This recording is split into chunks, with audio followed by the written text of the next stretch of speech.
Je m'appelle Florence, je suis donc mariée et on a 7 enfants.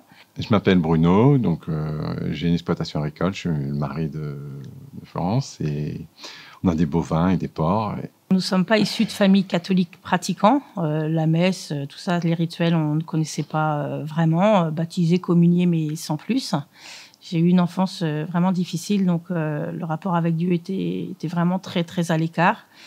Et puis, on nous a invités à venir à la messe dans notre village. On a accepté. Voilà, donc on est venu avec les enfants, l'aîné Adrien qui avait 8 ans. Et le prêtre lui a demandé d'être enfant de chœur, alors qu'il n'y connaissait rien. Vraiment, ça a été un grand appel pour notre enfant. Il a voulu y aller tous les dimanches. Donc, il y est allé tous les dimanches, mais tout seul.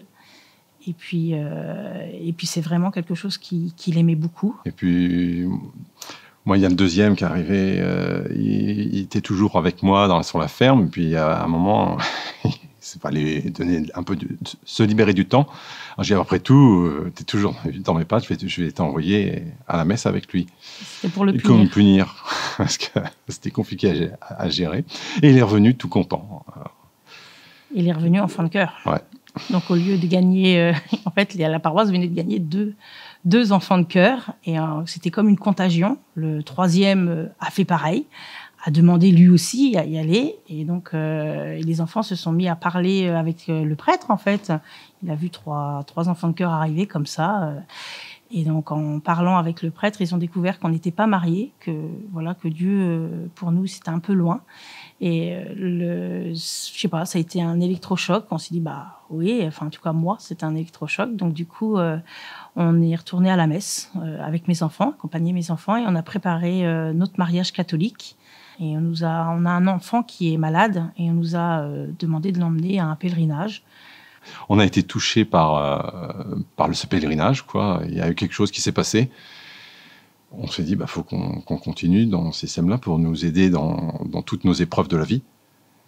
Et voilà. Le Seigneur nous a parlé. C'était une évidence. Il fallait qu'on soit plus présent pour nos enfants, qu'on les accompagne à la messe, mais que nous aussi, on se mette en chemin avec lui pour vraiment nous aider. On avait des problèmes de trésorerie sur les exploitations agricoles. C'est pas toujours évident.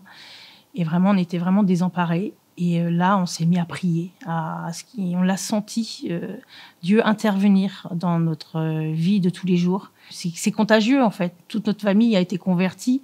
En moins de 3-4 ans, on avait tout le monde qui pratiquait à la maison.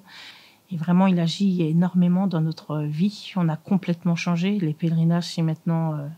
Ça change pour moi qu'il y a des moments très difficiles, très tendus, parce qu'avec l'élevage, c'est pas toujours évident, et la météo, avec le changement climatique, ça aide à affronter les épreuves, à être plus confiant, puis à essayer de se laisser guider, voire de mieux s'assurer, de changer les techniques de travail, trucs comme ça, quoi. C'est pas toujours évident de trouver la bonne solution, le bon partenaire. Alors, on y va à tâtons, voir les valeurs qu'ils ont, et puis des fois on a des visites un peu surprenantes, on se dit c'est quoi cette personne, puis en fait on s'aperçoit qu'elle nous aide bien, nous accompagne bien, quoi.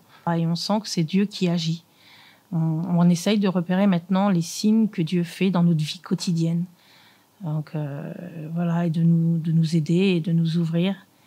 Et la prière, ça permet de rester calme, de rester détendu dans les épreuves, de ne pas s'effondrer, de se dire que voilà, il y a toujours une solution à un problème et qu'il faut juste prier pour obtenir la solution.